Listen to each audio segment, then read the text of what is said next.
I'm gonna refinish the floors. So, Yeah, that stuff was, I don't know if you remember, it was really the first truck bed liners that were out there before they started oh, making. was it really? Yeah. People would carve them out. That's cool. Yeah.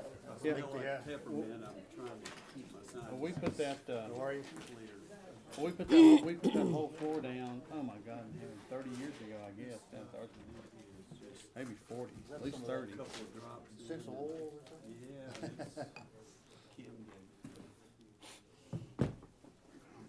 Jacked up on peppermint.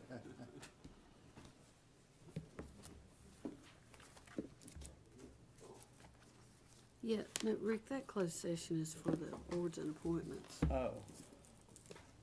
We're Well, we just- could run those two together, couldn't we?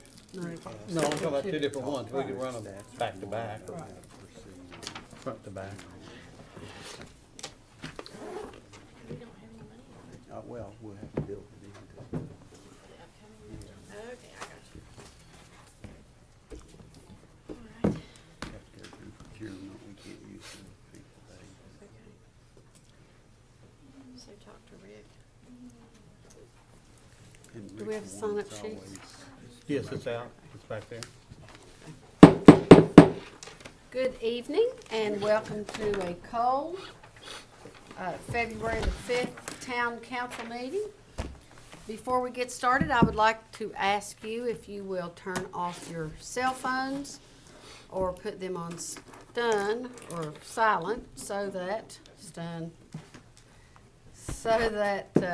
we don't interrupt folks as they're speaking. And with that, I will ask the clerk, Cecile Rosenbaum, to call the roll, please. Mr. Craig? Here. Ms. Patterson? Here. Mr. Howard? Here. Mr. Humphries? Here. Mayor Lo? Here. And let the record reflect that all 5 council members are present. And I will ask everyone to stand, and Wayne Craig is going to lead us in the Pledge of Allegiance. I pledge allegiance To the flag of the United States of America and to the republic for which it stands, one nation, under God, indivisible, with liberty and justice for all. Thank you. Council, you have presented the January 8th regular meeting minutes. Do you have a motion? Mayor, if there's no changes, I move that we approve the minutes. As presented. Second. Okay. Any discussion? Roll call, please. Mr. Craig? Aye. Ms. Patterson? Aye. Mr. Howard? Aye. Mr. Humphries? Aye. Mayor Lo? Aye. And we are now down to public comments. I have my notepads on top of my public comment. So at this time, the council will hear public comments from those citizens registered to speak. Please come forward to the podium as your name is called. Restate your name, state your address, identify any organization you represent. Each speaker will have 3 minutes for comments. Each speaker will be timed by the town clerk once your comments begin, and you will be given a cue when 1 minute of speaking time remains. Speakers are reminded that neither council members or staff will address questions or otherwise engage with speakers during the public comment period. The first person that we have on the list is Mr. Joe Levine.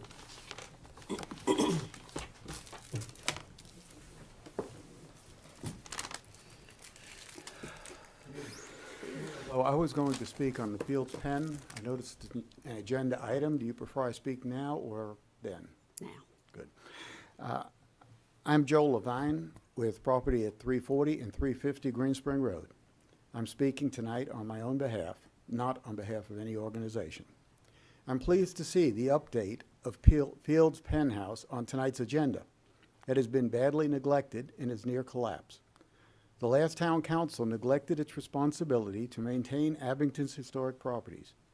3 members of this council were party to that neglect. While preservation of the Fields Pen House is important, preservation efforts should also include retirement and other historic properties.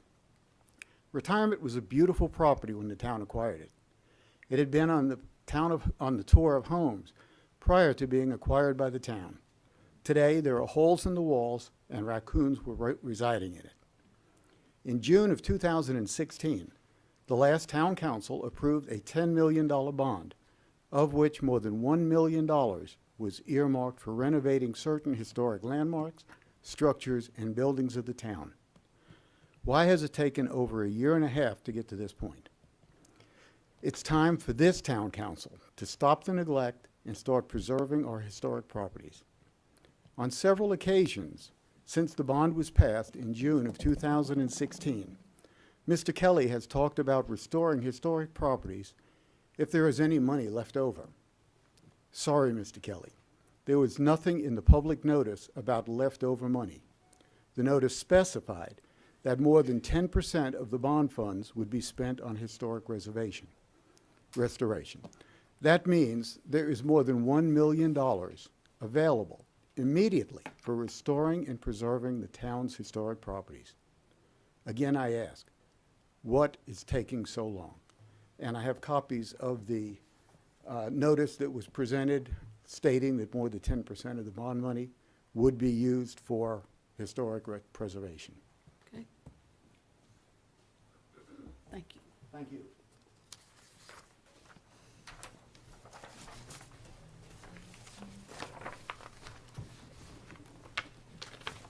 Okay. And Mr. Richard Macbeth.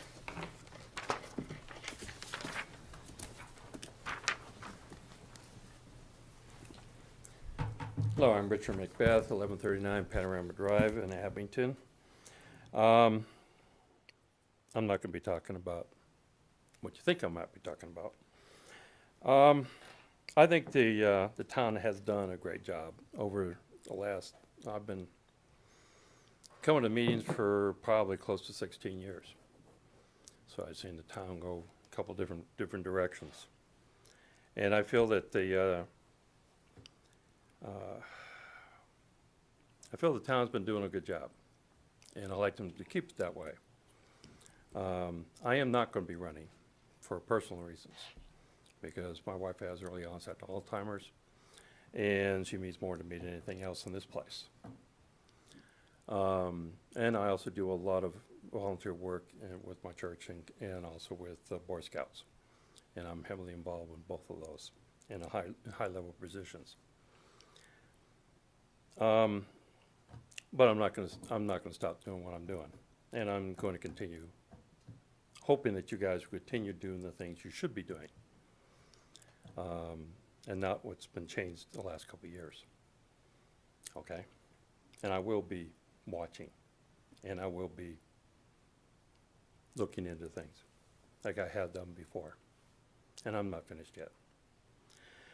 One of the things I wanted to announce that's going on, one of the organization I'm working with, we're doing a active shooter training coming up the 17th of February at our church at 18 Heritage Drive. That's the Church of Jesus Christ of Latter-day Saints off of exit 7. You're more than welcome to come. It's put on, this is the one that DOJ puts on. This is going to be from 10 to 3. It starts at 10 o'clock. It's 10 to 1, I mean. And more than welcome to come, no cost. But this will be, it's all free of charge, and it's put on by the Bristol Police Department. And this is the guy that actually developed the course, and it's the course that's being taught in the DOJ. Recognizes this as the course that they recommend. So they're more than welcome to come out. It's 10 o'clock start time. So that's all I have. Thank you very much. Bye. Thank you. Okay. Petitions, public hearings, and first reading of ordinances, there are none. Second readings, none. Consideration of bids, none. Reports from the town manager and assistant town manager. Consideration of request from resident to vacate a town right-of-way located near 243 Fugit Street. Matt Bullock, Director of Construction and Public Services.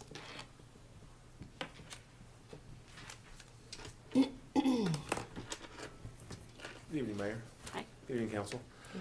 Town staff had a citizen from Fugit Street come to our office recently to inquire about starting the process of a right-of-way vacation.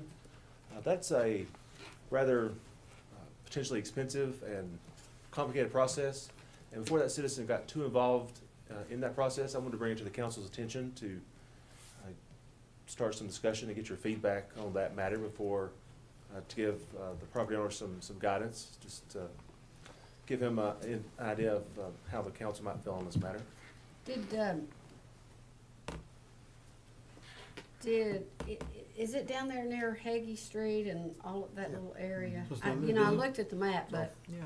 Is it muster grounds, is that gonna? It is fairly close to the muster grounds. It's at the end of Hurt Street and Fugit Street where they intersect. Right.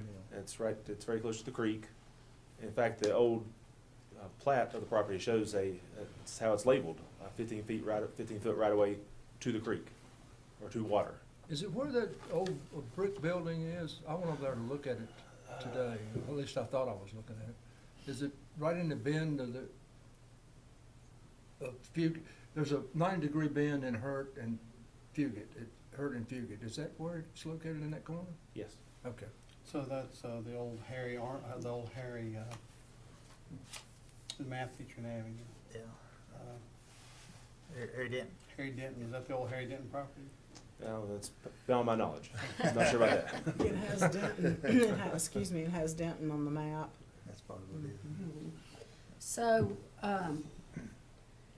when we did this urban path project, we had a lot of unopened right-of-ways that gave us the ability not to have to purchase right-of-ways. And I can't speak for this council, but I know previous councils kind of have had a rule of thumb that we would not be vacating right-of-ways in case the town needed them for future use. So I think that what I would like to know from you is,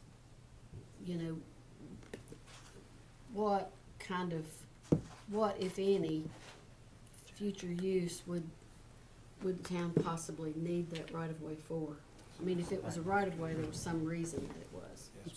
I'll be honest, we've looked at it at least in a preliminary status and don't feel that it would ever be a part of any part of Abingdon Trail pathways. It doesn't lend itself to any type of creek crossing or any type of future connection for a path. I've spoken, Utilities. there are no utilities So in there. that could be used as a back entrance or egress out of the muster ground. Possibly. And so that way, that could be a valuable strip of property to give up and maybe need to utilize it later on. Especially French Moore Boulevard Extension, would that property No, it's not. It wouldn't factor into that one, but still, it's ingress and egress at the muster grounds? it could be used for that. And I've spoken to Mr. Hoke on the phone a few times, and I'm not sure if he's here tonight. Is Mr. Hoke here? Yes, so he is here. Nice to see you. So if you have any questions for Mr. Hoke, I'm sure he'd be more than happy to answer them. So I guess the other question I would have, normally what we do is if we want to try to proceed, we get a board of viewers, is that? Well, you have to have a public hearing, and then you would have a board of viewers that would go out and then report back to the council and make a recommendation in terms of whether or not it should be closed or left open. Would they take the town's considerations in their considerations? Yes, I think so. I think Mr. Humphreys, probably the most recent one of those was the one down across from the office place there at the cemetery, where we closed off a small section there to keep the cut-through traffic from going through that neighborhood.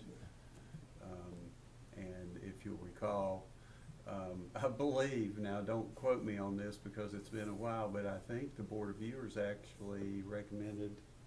No, there's only one person who recommended it not. Okay. I think everybody, there were 3 or 4 board of viewers. Usually 3. There were 3 board of viewers, and 2 of the viewers said they would do it, and 1 said they would not do it. Yeah.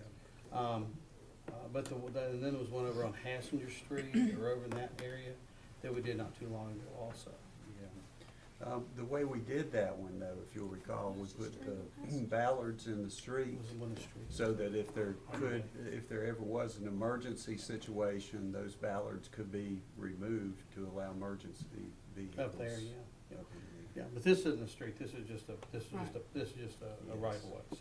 I think before we start the process, I would be comfortable if we sent this to the Master Grounds Committee to take a look at the possible effects it has on town-owned property, We're as gonna far need- as egress and ingress. Yeah, and we would need, the muster ground committee would need you, Matt, of course, Leanne, and, then, the planner, Jason Boswell. We would need those three to meet with that committee, cause I'm chair of that committee. So, you know, if we could meet down there and look at it, that would be good. That was the reason we acquired that property down there, was to ultimately have a parking area It was. and a different way in and out of the muster ground, so. And one of the parking areas that Mr. Kelly alludes to is that big field that runs all the way down Hagee Street. It runs halfway down Hagee, all the way down, halfway down Fugit, and what's the back street there? Halfway down Hurt and then all the way down Fugit. And that big lot that's over there, that's the town's lot. And they acquired that because of parking over there too. And a substantial part of that is a detention basin as well. It is. So, do I hear the council would like to send this to the Muster Grounds Committee to take a look at before we examine this further? Mayor, Mr. if it's Craig? appropriate, I'd like to ask the owner why he's making this request. Okay. Come forward, please. State your name and address. My name is Timothy Hoke. I live at 243 Fugit Street. I also own the property adjacent to the right-of-way, so I own both sides of the right-of-way. If you look at the right-of-way, it cuts diagonally between the two properties. I maintain the right-of-way. No one else has ever used it. And if you're just looking at the lot, you know, it would seem like a rectangular lot, except for that right-of-way. So personally, I don't see the need for it. It's a potential for people to be going right through my backyard, within feet from my house, and so that's the primary reason that I would like to see it go away. Okay, thank you. Thank you. Any more questions? Thank you. Thank you. So is council okay with referring this to Muster Grounds Committee first? Yes, I am. Okay. All right, so we'll refer this questions to the Muster Grounds Committee, and it'll go back on the agenda for their recommendation. Motion on You're gonna, Do we need a No, motion? I don't think we can so. just put that on the agenda. So we are down to update on Urban Path Project. Matt Bowick, Good evening again. man of the hour. you are. I am pleased to report that the Urban Path Project is moving on very nicely, at least in my opinion now. Our contractor is under contract. His first day of his contract was today. He did locate some equipment and some supplies on the site. We've directed him to please start at the Creeper Trailhead and try and get the work that's done at that location out of the way before the high use of the trail starts, when it starts to get warm again. But we have a 240-day contract for that, and he is under contract, and we're moving forward. So if you have any questions on Urban Path, I'd be happy to answer those. 240, you said? 240 days for that, yes, sir. Anybody got any questions or comments? Okay, and while you're standing there, update on the Park Street project.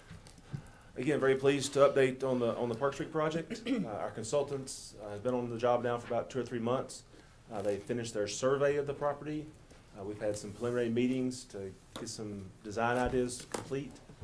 The first phase of the design plans will be finished early March, and right now we tentatively have a first week in March plan to have a public hearing or a public meeting to get some feedback on our first design of the project.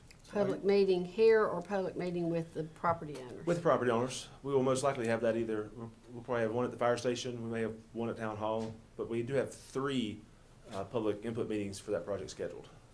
Okay. Council, do you have any questions or comments?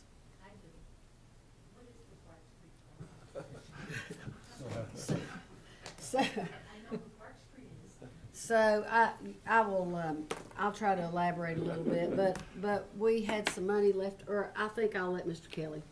He'll be able to tell this better.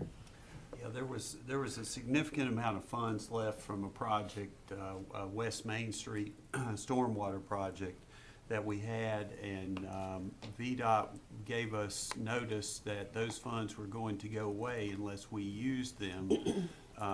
Beginning this past calendar year, we had to start using those funds.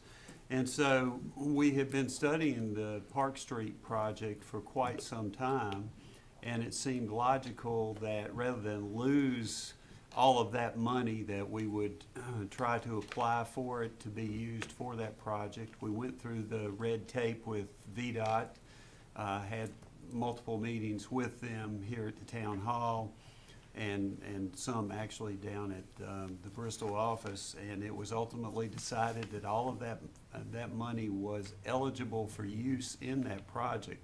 The good news is there is a 2% match, which means total project town be out of pocket about $20,000, but yet we have to have the ability to tap into about is it $3 million, Matt? 1.4. Nice try, though. Yeah. Yeah, man. $1.4 million, but it is adequate to do the full scope of the Park Street project, which includes streetscaping, some new lighting and sidewalks, and hopefully making the connection from Tanner Street up to Main Street, and maybe even acquiring a vacant lot there to make additional parking for the park that's down there. And it'll sort of run hand in glove with the other project that we have going on, the Urban Pathway project, because parts of that intertwine with this particular project. So as many of you probably are aware, most of those houses down on Park Street have been bought up, and people are really putting significant funding into renovating those properties. And as a result, put a nice, beautiful street in with some great lights in a central location in town where you have a lot of restaurants around. You have the creeper trail in the back door. We just felt like it was a great project and a great use of those funds. And so we wanted to use them rather than lose them. And we wanted to support the Holston Mountain Artisans, who is one of the oldest nonprofits in the town of Abingdon.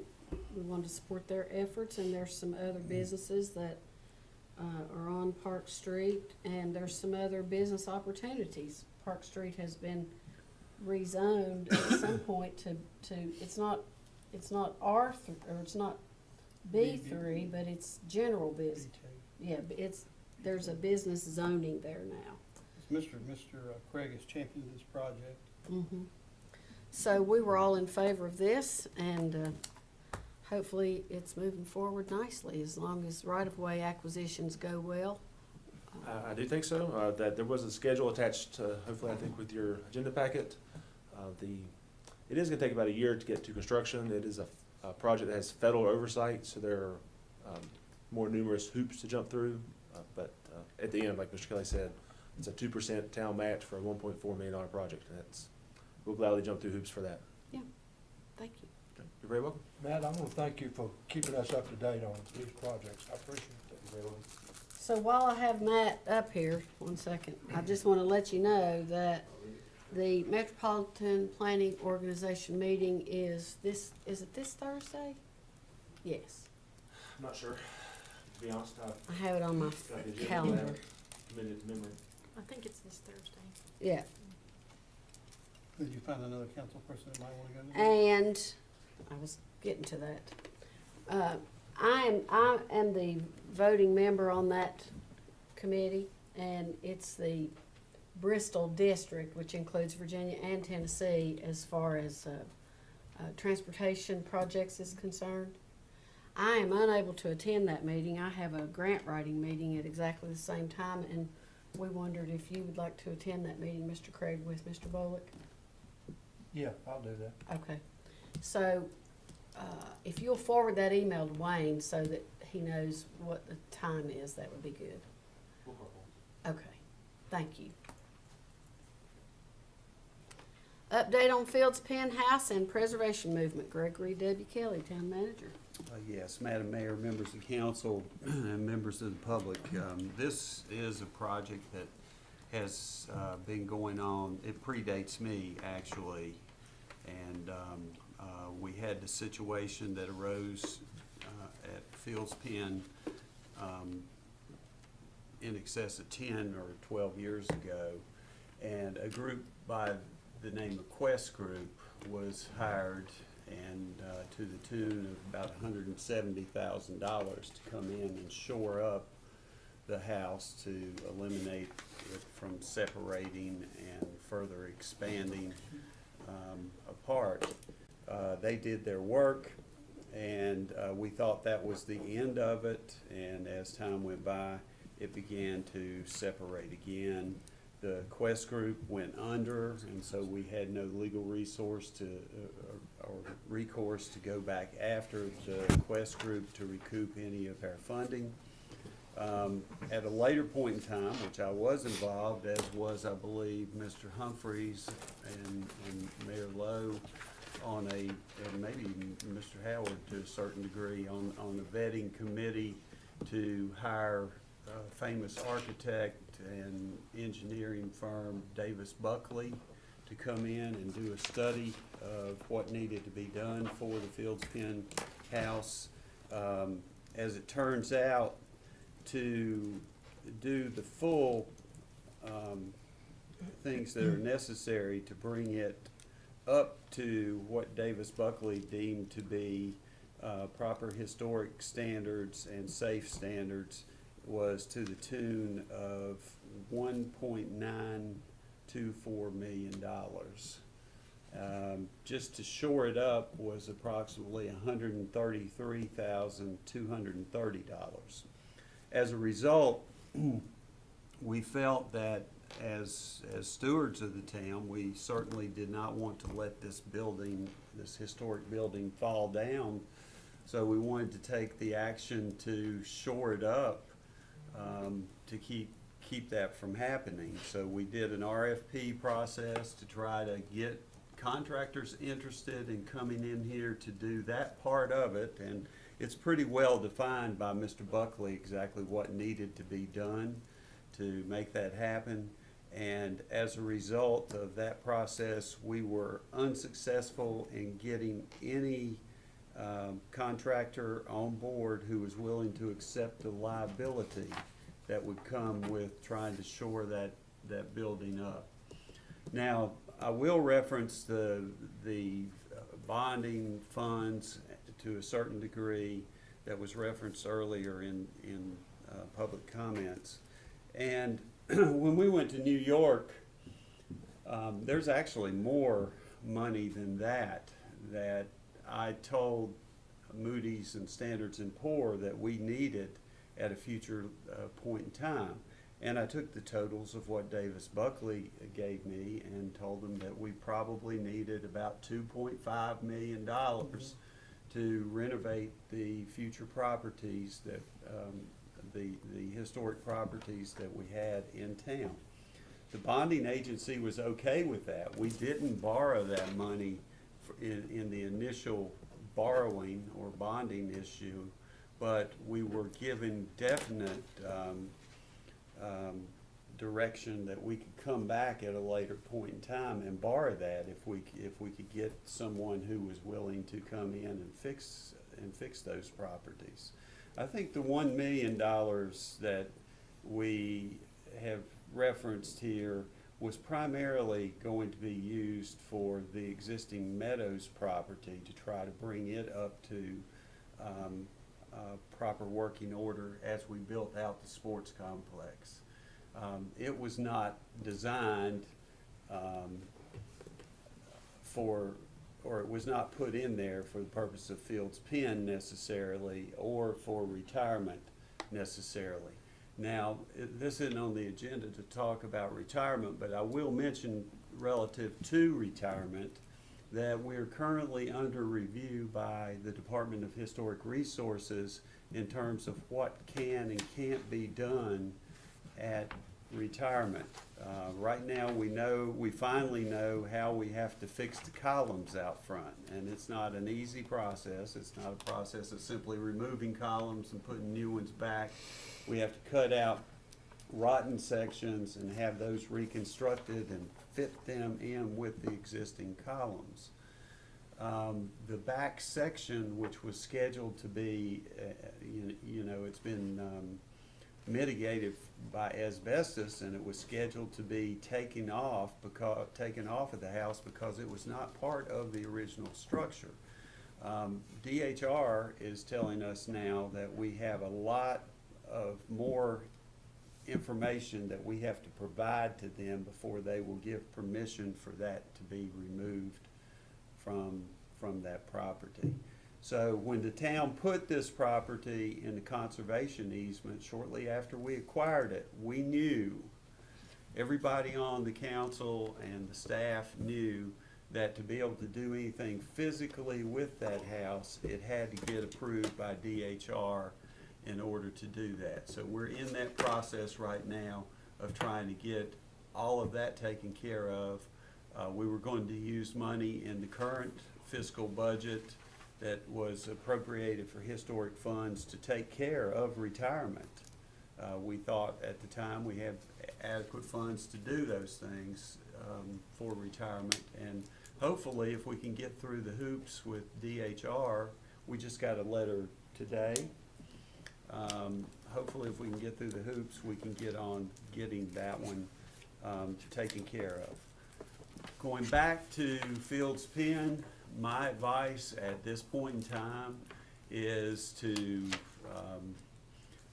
put another request for proposals out there for contractors to see if anybody's interested in following Davis Buckley's guideline for the first phase, which would be simply to stabilize that property. Now, me personally, what I want to do out there, and I've already communicated this to the staff, is we're going to redo the fence and we're going to be painting the property so that it doesn't look like it is a rundown property from the outside. That's probably going to involve a new fence. The one that's there is not in all that great of shape, but I do think that that will go a long way to the public seeing that we are taking some actions to make it look better. It's still not habitable at that point in time because of the liability aspects, but if we can get a contractor on board, we'll try to find the funds in the budget from the bonding issuances that are available to us to make sure that this property gets stabilized. Okay, so going back to the Fields Pen, the Fields Pen, the money that was to come for Fields Pen and possibly retirement, there, if a syndicate can be formed, those properties can qualify for federal and state tax credits. So that's one of the things that we're looking at, is to try to possibly bring that syndicate in, which could be, the people here in this room, and see if we can tap into that money, which I don't want to say it's free money because you have to jump through a lot of hoops to get it, but I've jumped through those hoops and I know what they are. So the Fields Pen has a tremendous opportunity for us to do something right. And one of the things that we did, we had 3 public hearings on the Fields Pen house to see if people what they wanted to do with it, because we were thinking, there were all kinds of options: tear it down, put a bus station, put a gas station. I mean, because at one time, originally they wanted to tear Fields Pen house down when it was done, when the town acquired it, to put a gas station there. So we did the 3 public hearings. 100% of the people who spoke, and there were, I don't have the numbers. Cecile, you might have the numbers of the people over there. I don't know that I have the actual numbers, but I do have the notes from the meetings. There were a few, let me say just there's probably a couple hundred that showed up of the 3 meetings. And out of that, 100% of those people spoke in favor of preserving the house, keeping it and using it in some form, whether it be a house museum, whether it be a combination house museum and tourism office, or whatever it might be. You know, that wasn't the charge of really the group to decide what to do with it, but it wasn't to whether or not how to preserve it. And one of the nice things about it, one of the things that was said over and over is that is one of the gateways into the town, and it really shows not by preserving it and doing it properly, it showed the will of the town to want to do something like that. And how could we enforce anyone else to ask to do their properties if we didn't maintain ours properly? You know, how can we ask anyone else? So that's the Fields Pen. That's where we are on that. Yeah. And so then retirement is kind of a different animal in that we had retirement. It can fall in that same syndicate. In fact, the Meadows house can fall in that same syndicate. That makes us sound like the mafia. Let's say foundation. Okay. Foundation. I don't want to say foundation because I always want to talk about the weak foundation. But anyway, but retirement could too.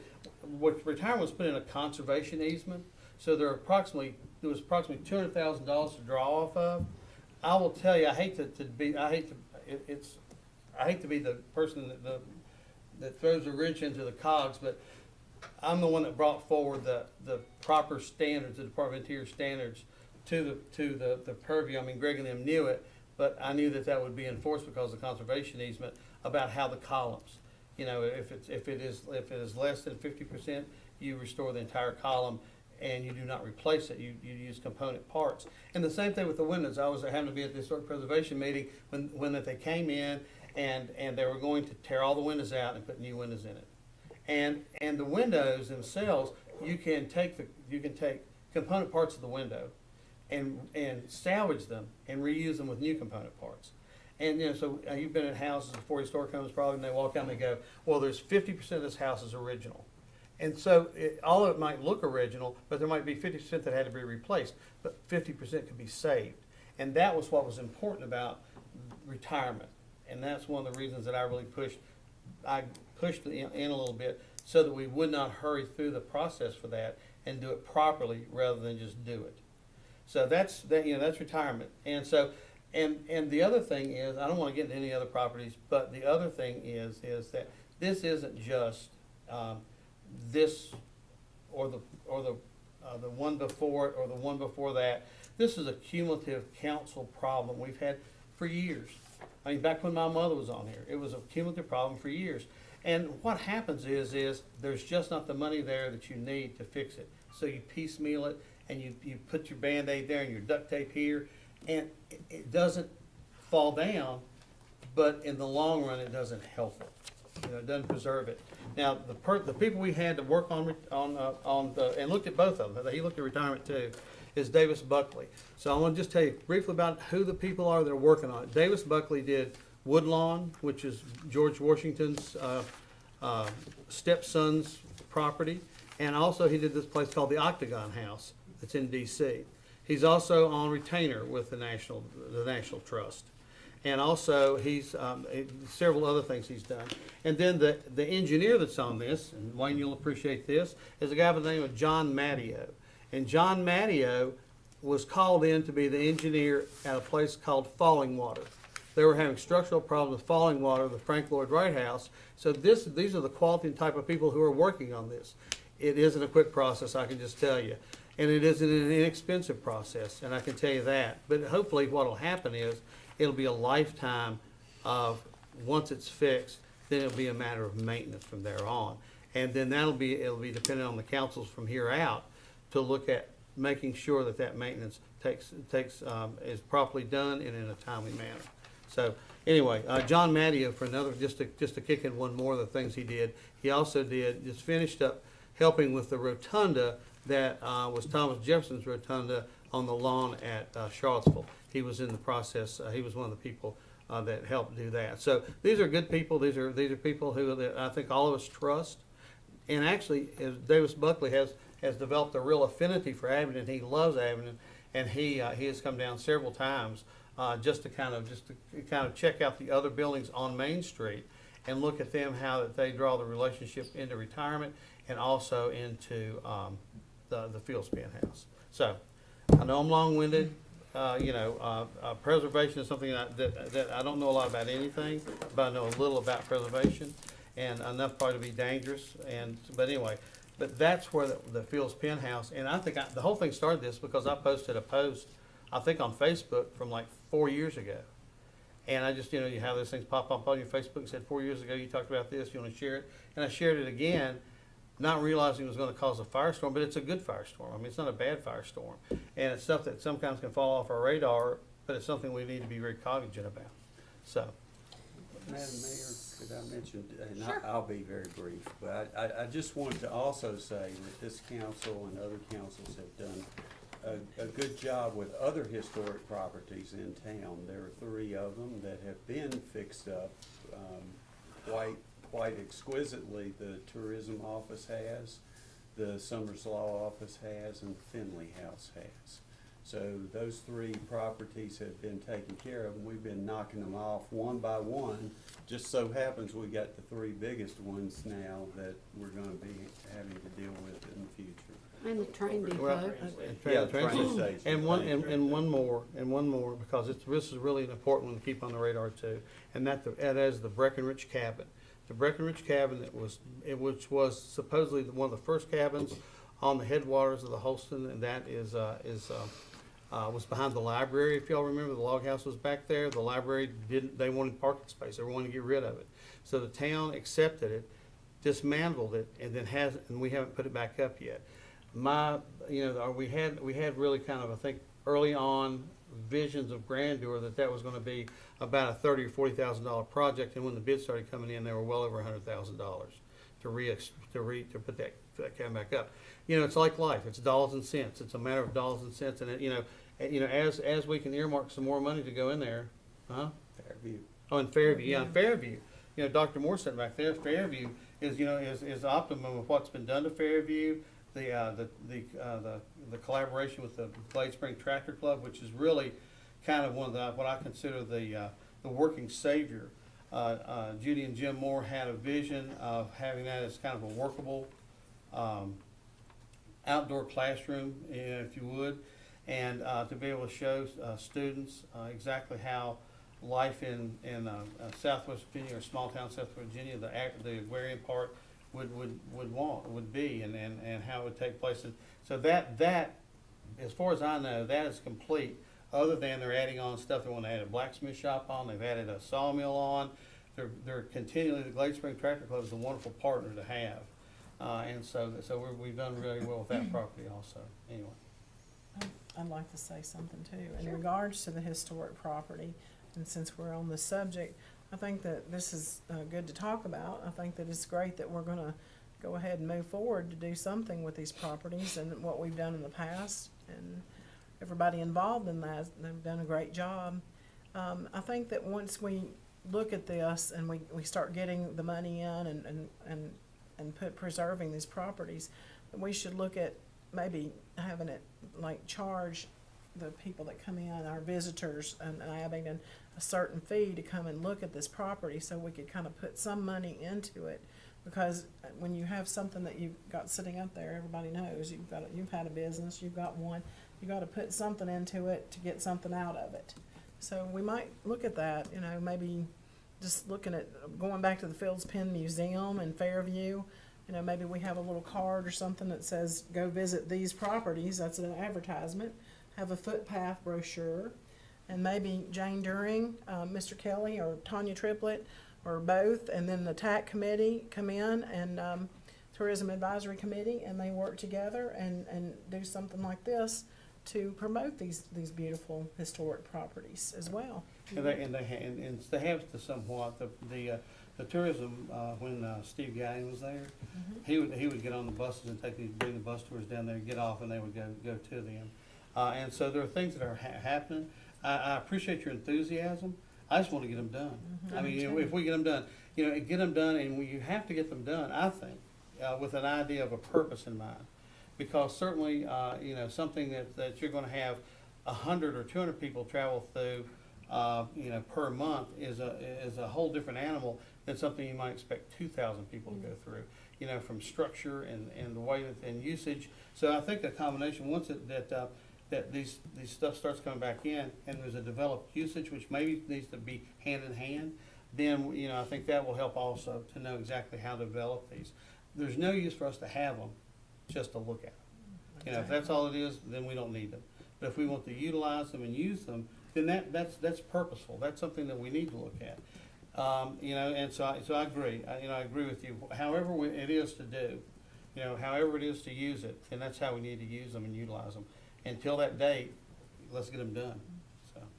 Yeah, we had a situation at Fields Pen when it was open that William King tried to charge for tours, and they actually lost foot traffic when they did that. And so we found with Fields Pen House that it was better to have a tip jar out there than it was to charge for a tour. So those are things that you have to examine once you open a house. One of the nice things is all that, you're not locked into it forever. Mm-mm. You can go back. You So- can change it. So I will just read this. It says, "Dear Mayor Lowe," this comes from the Department of Historic Resources. The Department of Historic Resources, Virginia Historic Preservation Office has received a completed nomination for the above referenced resource, which is retirement and the mustering grounds. The DHR is planning to present the proposed nomination to the Virginia State Review Board and the Virginia Board of Historic Resources for recommendation to the National Register of Historic Places and for inclusion in the Virginia Landmarks Register. Because this resource is within your certified local government, the Architectural Review Board is entitled to a 60-day comment period during which the ARB may review the draft nomination and relay any comments or concerns to DHR. For your review and comment, enclosed is a copy of the draft nomination as it is to be presented to the boards on Thursday, March 15, 2018. A copy of the nomination has also been sent to your local CLG coordinator. Your comments will be forwarded to the SHPO director and the boards along with the nomination for consideration. Should you have any questions regarding the nomination or the register process, please call me directly. Sincerely, James Hare, Director, Survey and Register Division. So I will ask the clerk to make sure there's a copy of this available if anyone would like to review it. That is also the first step in order to be placed on the National Historic Register. Okay. You have to have the state register. You have to be a member of you have to be on the state registry in order to move on to the National Register.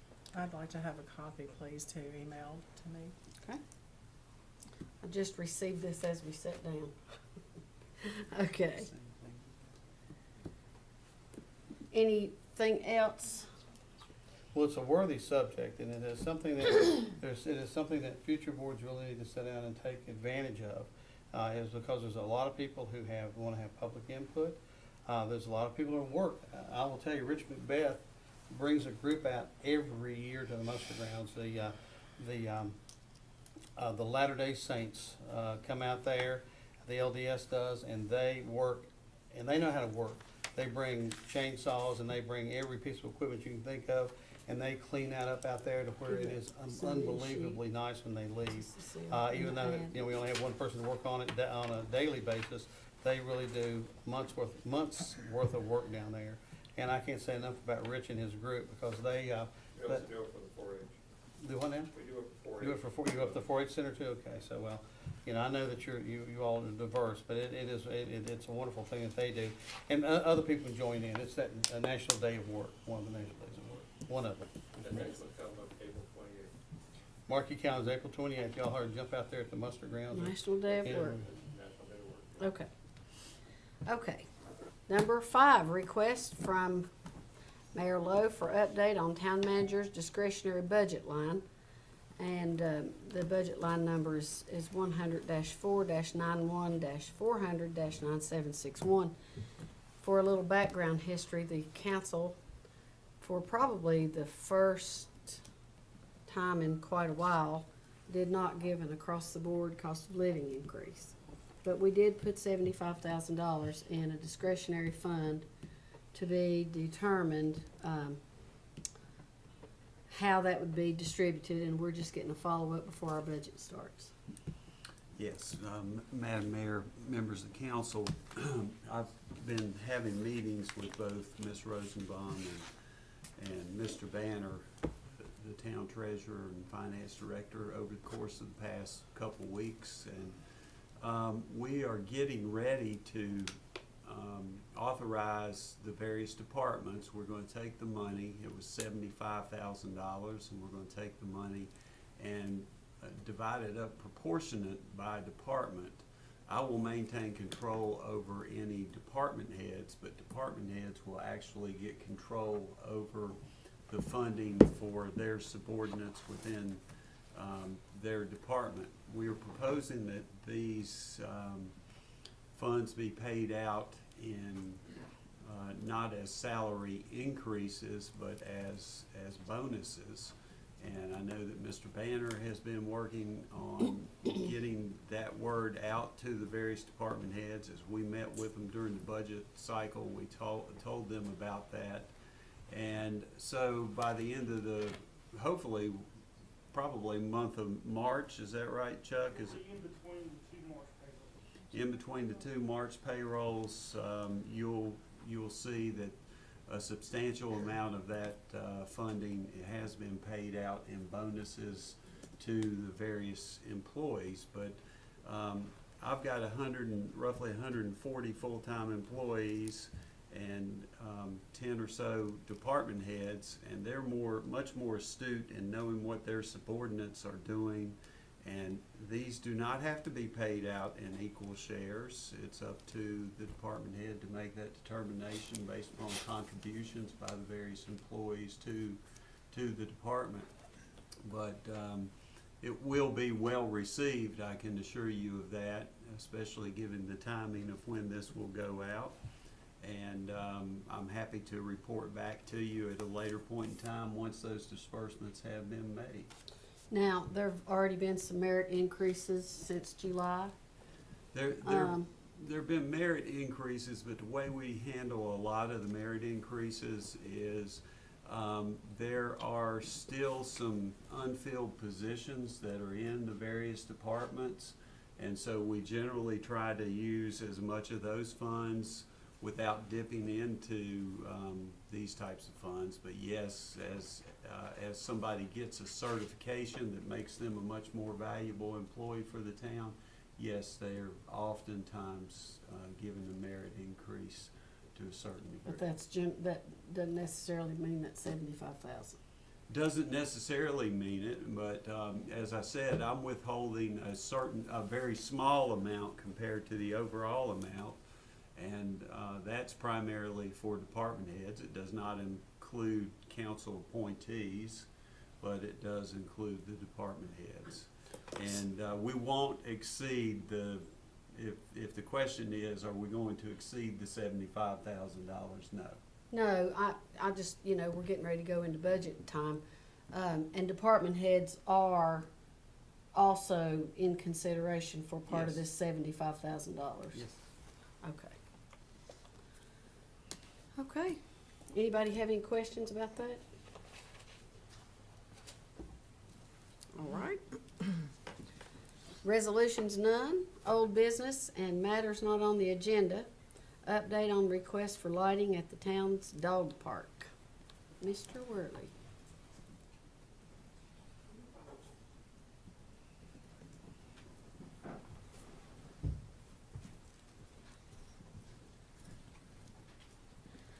Good evening, Mayor Lowe, members of council. This is a follow-up from the January request to, the council had a request to put lighting at the dog park.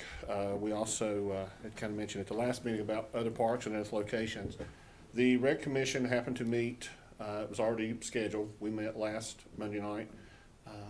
At that meeting, we discussed the subject of lighting the dog parks, or the dog park, as well as looking at other potential locations and all of that. At this point, the Rec Commission does not recommend making any changes to the town ordinance. the ordinance. And just, yeah, explain what the ordinance says. The ordinance says that all parks are closed from dusk till dawn. I always get that backwards. From dusk to dawn. The rule as it states in there is fair and equitable. And by that I mean the people parks and the dog park or the meditation park all are considered equal if we leave the rule as it is, make no changes, and that is the recommendation from the Rec Commission. You know what the vote on that was? Do what? You know what the vote on that was? It's in the minutes. It was unanimous. Yeah. So, have you, when you said you discussed other possible locations, I'm interested in that.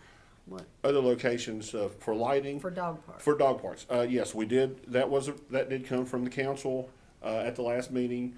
I had, sent a notice out to the Rec Commission and say, hey, we've been asked to kind of, look for other locations on the west end of town. And, we had picked out 3 locations. One is actually a piece of property that we do not currently own, so we kind of threw that one out. The other 2 parcels, actually one of which we mentioned tonight, was the beginning of the Urban Path Trail, which is the 2 vacant lots, or technically 3 vacant lots on the corner of Fugit and Hagee Street. But that will be used again for future parking for the muster grounds. So we considered that was, so we wanted to kind of move that one on off. The third location was one that was favored more than the other 2, and that was a parcel of property located actually at the end of the cul-de-sac of Frenchmore Boulevard, which is actually right next to the Small Business Incubator. And we looked at the portion of the lot that was actually closest to the creek and closest to the muster grounds. That parcel, what we could basically go in there and do is put a fenced lot about 75 feet wide, about 375 feet long. It's about roughly 5/8 of an acre, pretty close to about the same acreage as what we have at our current dog park. And the caveat obviously would be if that parcel were to sell, then obviously what we would do is, the amenities there would just basically would take up and look for an alternate site. We looked at some other locations of property down there, the other side of the cul-de-sac, terrain's uneven, a lot of wooded area, several other little things that were in there. So that would be a consideration if the council wanted to look at that. Probably looking at other fencing that we've done, probably with amenities, somewhere between $7,500 and $10,000 is what it would cost to fence it in and put the various amenities that we would at a dog park. So I guess my question is, and there's probably some restriction on this property, but the property that we, you know what I'm getting ready to say, don't you? The property that we got from Hickok and Fern for the flood mitigation, is that a possibility? Probably not, because it's a water detention basin and has to be maintained for overflow of water. That's a tough spot to get in and out of too. Yeah. I mean, it really is. If a dog got loose, it'd get run over in 2 Could be a seconds. doggy swimming pool. Yeah. Okay. But that parcel, there's actually at the cul-de-sac, there is some parking around that circle. It also would be technically at a little bit from it, but at the beginning of the Urban Path Trail, it would be across the muster grounds. But it would also put it in walking distance from a neighborhood as another consideration. But like I said, that was just a consideration because the council had asked us to look at that. And the lighting exists there already on the road. Right. And there wouldn't have to be any lighting put there then. We wouldn't, we wouldn't go in to put lighting actually within the park itself. Those are the recommendations. Because that was our ordinance, so we'd have to One, get one, to you know, one of the things though is not get, that's actually a NHT, it's a national historic trail right there. So you're not gonna be able to impede on that, on National Historic Trail. He's talking about the lot beside the incubator. Yeah, It's toward the trail, it's toward the water. well, it's on that side. Okay, Yeah, but I it would thought be- it was somebody. But it's not, it does not adjoin No it. problem, no problem. So- Yeah, the way the property line laid out, where I kind of had drew it in, and I believe I included that in your packet, it's actually to You to the east. the east of of that property line. Okay, so let's get back to the lighting again. Mm-hmm. So if dawn to dusk is the rule, and it's on all parks, I would like to ask this council to ask that we disconnect the lights that are on the tennis court that are on Church Street, because they play after dusk. And if it's gonna be all parks, then let's let it be all parks. Well, that would also include sports fields. There you go. So Yeah, I let's- think Let's, I hear what you're saying, but, you know, It's not all parks. So what Right. I guess what I made my point to you, it's not all parks. You know, what was, you know, and, Well, maybe the ordinance needs to be rewritten to the extent that it refers to non-sports fields as being dusk to dawn. could be, you could do that. I mean, that could be done. Because they've been, well, as long as I've been here, when I played Little League ball, we had lights on at the Little League field. Oh, no, it's not that. It's just that on the dog, what I'm looking at are people, we've had enough requests, all of us have had requests to light the dog park, and it's not in the summertime. It's after fall and daylight winter time, saving. because people wanna take their dogs out, they're working, and one time they get home from work, it's dark. It's 5:30, it's But dark. see, that's not the only town-owned property that we've had requests to light. There's been requests to light the creeper trail. Mhm, right. I mean, you wanna But do the, that? but the, yeah, well, I mean, yeah, it is, but, you know, that's but what I'm saying is the dog parks are, the one we have is small. It's, you know, we could have them on till, even if it was 8 o'clock. It would give, a chance to take your dog out and let it run, where a lot of people, especially the ones that live in apartments, they don't have the space to let their dogs run. So I'm just looking as we progress as a town, it might be something that we would like to try to do. And especially with the requests we've had, I don't know, I guess I've had about 6 or 7 requests for doing it. I don't know what everybody else has had. yeah. And most every one of them has been in an apartment owner. It happens, Every yeah, it one of happens them. when daylight savings time happens and people get home from work after dark and they've got big dogs that are locked up in the house all day and we do get those, I get those requests annually, Anyway. you know, and, I mean, you know, you can time lights to go off at any time, Well, that's so what it's that's not the like you ones leave up on them Church on Street. all Well, night. make Church Street a dog park. The one of it can be up till, dusk, it's tennis, and then after that, the dogs can run on it. They love it. You just hose it off. What do you think? No, okay. Just a I thought, just a thought. suggested to them, put down grass, be like Wimbledon. and Wimbledon, that. yeah, oh my gosh, can you imagine? It had to be clay, that grass wouldn't last. Well, Had to be like the let's French Open. keep in mind, you know, this dog park thing, you know, when we first brought the dog park up, folks were quite uncertain about dog parks and it became popular quickly. And it's because, you know, people's animals are like their children, so, you know, I do think that we need another dog park. We need we need something that's big enough for the large dogs to And run small and the dogs. small dogs to be separated, and, That's what this is. right. And so, you know, and I can see a situation where you time those lights to go off at 8 Well, you know, but. or you know, 7:30 or and- whatever. Yeah, and Mayor Lowe is exactly right. When this first started, there was a lot of trepidation. People like, we need a dog park, why would you have a dog park? But, you know, also, our society is changing. There are a lot more people in apartments. There's a lot more apartments being built than people living there. So, you know, the demographic has a curve, a slight curve in it now. So, I mean, yeah, you know, I'm trying to do as much as we can for, you know, as many people as we can. Sure. Okay, well, What'd you we're in say? the What'd you say? budget, we're in the budget, Do what? Oh, we're in the budget process, so maybe when we have those meetings, you'll have some ideas of some other locations. Where's the dog park? Dog park's on Walden Road, and if you go past Connects it, to the backside of the Coon yeah, Center. if you go past where Evie Stanley is, it's right there on the right. It's a really nice parking area. It's nice fencing. It's well maintained. It has actually been an overwhelming success. that property right there, and that was the other consideration from the rec commission, is you have the neighbors and all of that stuff. We don't impose on other neighbors at other parks with having the lights there. Now, of course, the dog park if we did develop something on the west end in conjunction to the, then it maybe doesn't affect some of the neighbors. Well, I'm not saying where the lighting would go on dog park. I'm not saying this dog park. I'm just saying we need a brick dog park. Well, I mean,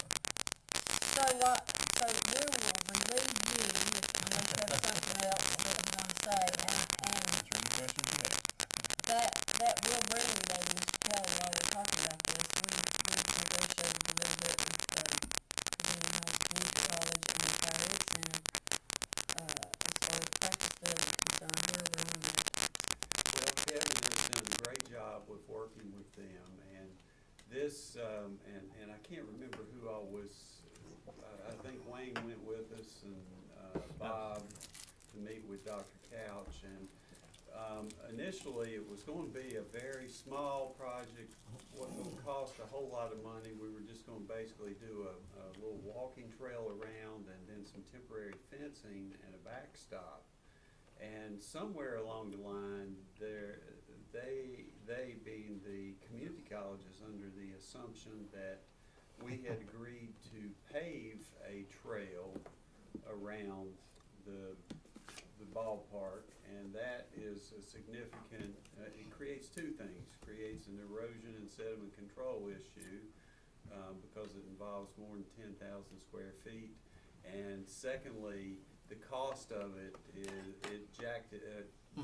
doubled or tripled the cost of what we were anticipating. We went So- from about a $3,500 to $4,500 temporary project that we could put in, take down to about, I think Matt Bullock can help me put together some of the asphalting numbers. It went to about $28,000.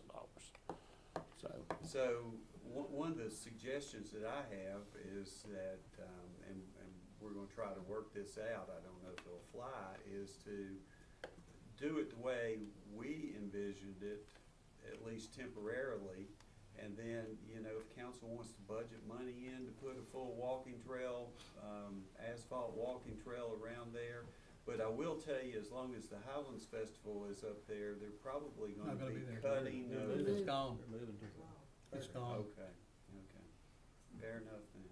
Yeah, they're gonna be at the. I've made efforts to reach Workshop out to program. Christine and the college about the things Mr. Kelly was mentioning. He and I had talked about and tried to set up a meeting, or trying to set up a meeting so we can get back together to see if there's something that we can go in as go ahead and create the temporary practice area for them to use for this coming spring season. Soccer and baseball. Soccer and baseball. And we can get that done this spring, but if we have to do this walking track, you know, it's gonna be next budget cycle. Well, there's already a walking path from the incubator up to the community college. There is. And what they There's wanted us to already do, one we there. were just going to re-gravel and refreshen up, which is the walking trail, which not really a walking trail, it was created just to be the inside walking path around the tent for the Highlands Festival, which turned out to be what they wanted, the walking trail. And so they wanted us to develop it to a quarter of a mile.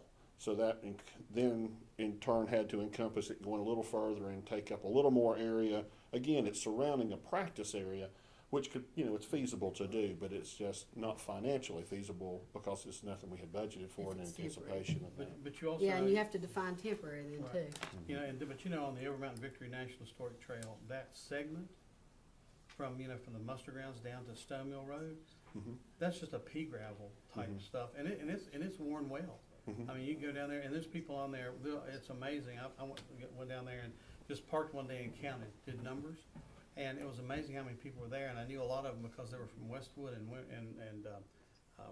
Whisperwood and Foxfire, and they're coming from down there and using that trail, the OVTA A trail. lot of people. And are that's using pretty much that. what we were envisioning doing, going back like we've done around the Coon Center's trail and other places that we've done the exact same thing. And that's what we were envisioning doing. It's kind of make a change now. Has the community college offered to any cost sharing with us? Why is that funny? No, basically what it amounted to be is they had the land and we needed to supply what we needed to use it. We have That's the their need. point of view, okay. So, and I know this is not the place to do it, and please forgive me for doing this, but we talked about having possibly, and I know that the Wholesome Mountain Arts Center has mentioned this, about doing on that lot that we have on Blacksport Lane, like Art in the Park, where artists come down there and they just draw and they have a little festival, and they do it once a month or once every other week in the summertime. Is there a possibility that someone might think that would be worthy enough to put temporary power down there, or a power base down there, where temporary power could be pulled from that? It wouldn't be very much, although my sister has some in her yard that she can pull quite a bit of power from, to where that could be, that could be some, fans run off of or some stuff like that. We can look at it, I'm not talking about doing it, I'm just talking about bringing the numbers up to see if it's something we could that the It's part of council. the urban path trail. Yeah, exactly. So I mean, it would tie pretty good in there. We looked at one point, that was when we were gonna make a small dog park on those lots. Yeah, at yeah, one yeah, time. yeah. There might be some contingency money for it. Could be. So Could be. far, we've been good about not spending it. Yep. So far. So we'll see. Okay, thank you. Thank you. Thank you. Thanks, Thank you, Kevin. Kevin. So, before I get to council member reports, we have I'm gonna hand this Metropolitan Planning Organization thing down to Wayne. Mr. Craig. And we have a couple of letters.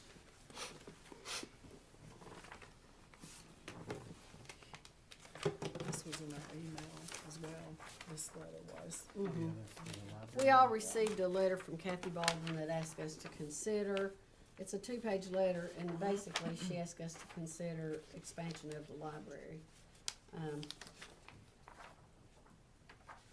And maybe taking the Fields Pit down or using the parking lot beside the Fields Pit for a library. So she just had some suggestions about the library again going into the budget year. And,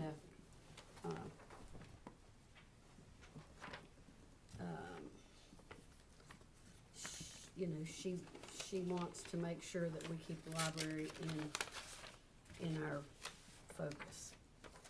And then we have a letter from the Service Authority. From the last meeting, we asked Mr. Kelly to contact the Service Authority to consider putting a fire hydrant on or near the Creeper Trail at Trestle 7. And Mr. Cornett says that we're pleased to report that the proposed improvements along Keller Road, we can now provide fire flow and hydrant within 300 feet of Virginia Creeper Trail and within 500 of Trestle 7. WCSA staff contacted the Abingdon Fire Chief and was able to confirm that a hydrant within 500 feet of the trestle would be satisfactory. So, that was good news, and it didn't take long. That's the first time I've seen a request one month and we got the answer the next month, so that's good. Before we go to council member reports, Mr. Kelly would like to speak about a matter not on the agenda.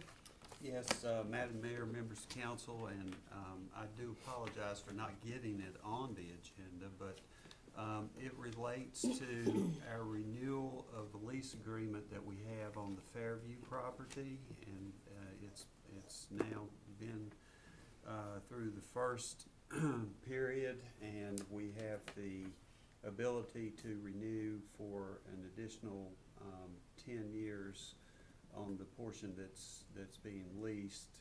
And I would ask that the council authorize me, if you so choose, to renew that lease with Dr. Moore and his wife on that property as it is coming due. Can you just kind of give us an idea of the terms?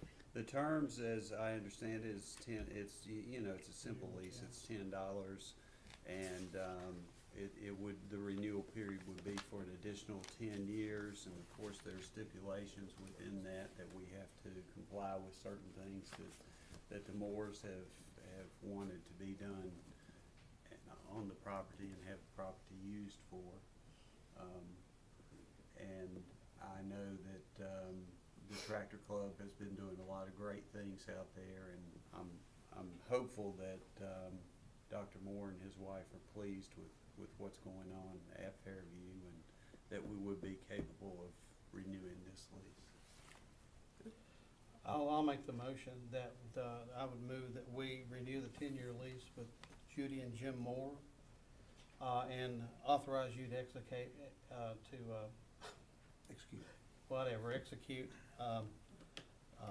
all papers necessary. Do I have a second? Second. Do we have any discussion? Dr. Moore is in the group. Since it concerns his property, would you like to speak about this? Or would you just like to meet with Mr. Kelly? Okay. All right. So we have a motion and a second to authorize the town manager to meet with Jim and Judy Moore and enter into a lease agreement and And- execute all documents. Right. And just one more question. That is renewable up till, correct I me, believe 2040? Yeah, I believe there's like 5 terms, if I'm not 2040 or mistaken. 2050? So, Yeah, they're 10-year terms, and there was Okay. total of 50 years. good enough. All right, good enough. That's all. I believe 50 years, either 40 or 50 Yeah, years. it's in there. Okay. All right. Roll call, please. Mr. Craig? Aye. Ms. Patterson? Aye. Mr. Howard? Aye. Mr. Humphries? Aye. Mayor Lo? Aye. Now we're at council member reports. Mr. Craig? I'll report briefly on the BVU saga. We're trying to negotiate with Sunset, and we made what I hope is a final offer, and the offer we have made them is very generous and, in my opinion. And one problem in all of this is the Optinet has 70 employees, and they have been in limbo for 2 years, and so finally, we set a drop dead date of June the 30th. If the deal isn't done then, BVU has the option of just pulling out of the deal, so that's where we stand right now. Ms. Patterson? I just wanted to report that I'm still engaged in doing the town's business and the committees, various committees I'm in, and doing what the citizens are asking me to look into and to help with. And that's all I have. Mr. Howard? Vice Mayor Humphries? Yeah, I always have several things, and I always think of things after I stop. But last time, Mr. Emmett Yeary had asked me, Emmett's the president of the Veterans Park Committee, in which Ms. Patterson and I are both on. And they had gotten the sign, or wayside as they call it, of the women of the Women in Service for America. And they have many pictures all the way down through here from Ms. Elliott Ann Elliott. Some of y'all remember her. Francine Ivory. Francine ran for council one time, and she's on the Veterans Park Committee. Adele Spears, I didn't know she was on there. She's in, Miss Spears is on here. There's just several pictures of ladies who have been in service. This will be on the wayside out there, but Mr. Erie wanted me to present this to the town so that they can hang it, so that people here can, if they don't make it up or can't get up there, can see the wonderful service that these young women, or these women, a lot of them were young when they did this, gave to our country. So that's the first thing. So let me give this to you, Madam Mayor. Does he know that Miss Mahaffey is probably the oldest surviving? Well, there's, I think that she's on there. Okay. Vera Mahaffey's on Vera there. Mahaffey. So. Okay. Okay, so, and then on one other thing, and I just wanted to bring this to the entire attention of the council, is because there's a conflict that's going on in the HPRB. Ms. Patterson knows about it, and the conflict was someone who was given a permit to do some work and they didn't properly do the work. And so it's possible that will be sent to this body here for further whatever action will need to be taken. And they meet this Wednesday, so it might be good to be at that meeting to see if anything has been worked out or anything has happened toward that, or if there's any kind of conclusion that's being thought about. So anyway, that's just one of the things that I think that we should look at or be aware of. What else? I guess that's about it. I guess that is it. Okay. I'm like Cindy, I have attended all meetings that I'm required to be at, and have been in contact with several folks doing the town's business. And having said that, council, I think we're going to have a closed session in conjunction with 2.2-3711A7. Code of Virginia 1950 as amended for the purpose of discussing possible or probable legal action. Do I have a motion to go into closed session, please? I so move. I'll second. Any discussion? Roll call. Mr. Craig? Aye. Ms. Patterson? Aye. Mr. Howard? Aye. Mr. Humphries? Aye. Mayor Lo? Aye. Okay, I'm gonna take a 3-minute break and then go into closed session.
motion to reconvene? So moved. Second. Okay, roll call, please. Mr. Craig? Aye. Ms. Patterson? Aye. Mr. Howard? Aye. Mr. Humphries? Aye. Mayor Lo? Aye. And I would like to ask the clerk to read the proper certification, please. Whereas the council of the town of Abingdon, Virginia has convened in a closed meeting on this date pursuant to an affirmative recorded vote and in accordance with the provisions set forth in the Virginia Freedom of Information Act.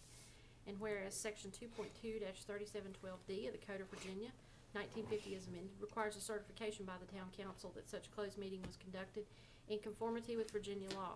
And now therefore be it resolved that the council of the town of Abingdon, Virginia hereby certifies that to the best of each member's knowledge, only public business matters lawfully exempted from an open meeting requirement by Virginia law were discussed in closed meeting to which this certification resolution applies, and only such public business matters as were identified in the motion convening the closed meeting were heard, discussed, or considered by the town council.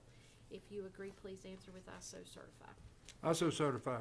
I so certify. I so certify. I so certify. Also certify. Okay, council, we have appointments to boards and committees. Would you like to go into closed session for these, or do you have recommendations?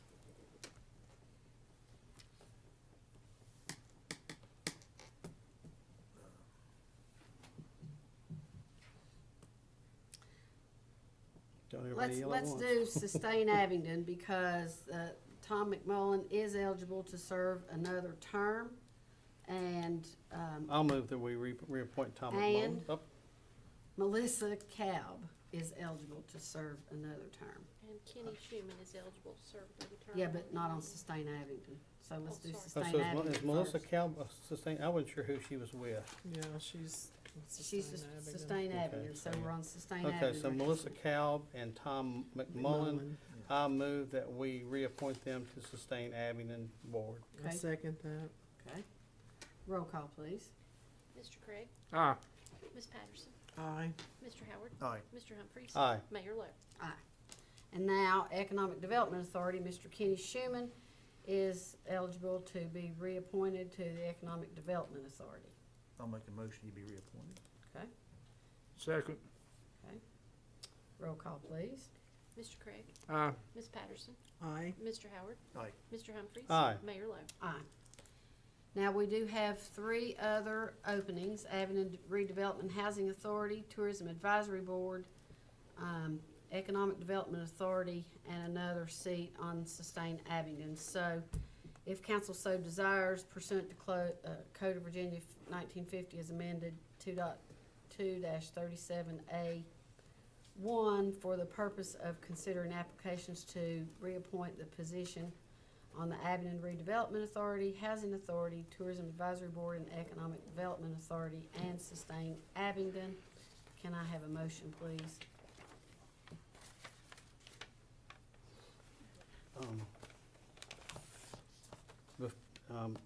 Just,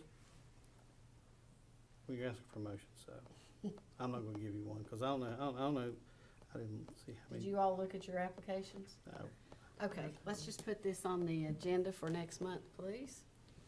I can tell you, absolutely, I didn't look. Okay. I did. Did you? Do you have a recommendation? Well, I'd rather, if Mr. Humphries hadn't looked, I'd rather him look as well. So we'll just have to wait till next month. Is there any, or I guess the thing, my question would be, are there any committees that are detrimental, as far as like having a quorum or something like that, that we need to act on tonight? I don't think so.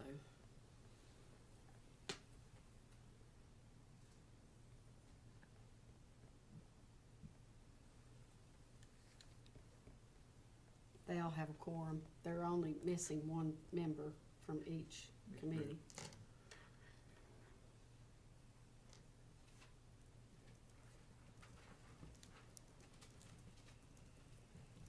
I'm just trying to see where the, Okay, that's fine with me. I will tell you that I looked at the Economic Development Authority, and James Bunn applied for HPRB, and of course, those seats don't come open very often because they're 4-year terms. And he is not out of town the way he was, and he's not in Canada anymore? no. And, you know, I would like to ask him if he would consider the Economic Development Authority, instead of HPRB. He would need to put an application in. Right. But we can contact him and ask him.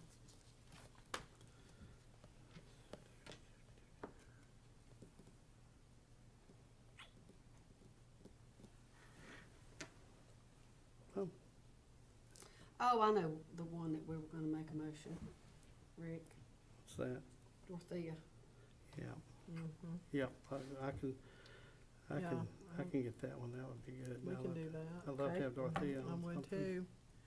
It's good Can, for- well, Wayne, Yeah, Dorothea, yeah. yeah. You wanna Cindy, make the you wanna make the motion? motion? Yeah, I move that we appoint Dorothea Frazier to the Housing, Admin and Redevelopment and Housing Authority. I second that. Roll call, please. Mr. Craig? Aye. Ms. Patterson? Aye. Mr. Howard? Aye. Mr. Humphries? Aye. Mayor Lo? Aye. What is her twins' name? Dorothy and Dorothea, or Dorothy? Dorothea. Dorothea. Dorothea. Mhm. Dorothy and Dorothea. Dorothea. It's a good one. You know, those girls started out down at Hardee's, Mhm. and I would get them Yeah. mixed up every time I go through, so. You know why Beautiful. she's named Dorothea, Rick? You wanna? She, her, Dorothea. they didn't know they were gonna have twins, and one of them was named Dorothy, and they didn't have another name picked out, so they named her Dorothea. Is it really? And I'll tell you, they have done a marvelous job with those homes, Yeah, that they they built. really have. Yeah. They are absolutely beautiful. They have. Yeah. So council, if you are not prepared to make motions, I would like to just put this on the agenda for next month. And if there's no other business, we are adjourned. You're not gonna read off what's going on next month, this month? Sure. Great winter soup We're cook-off. not adjourned. You yet. never miss doing that. It's the shortest one we have. We've talked too much tonight.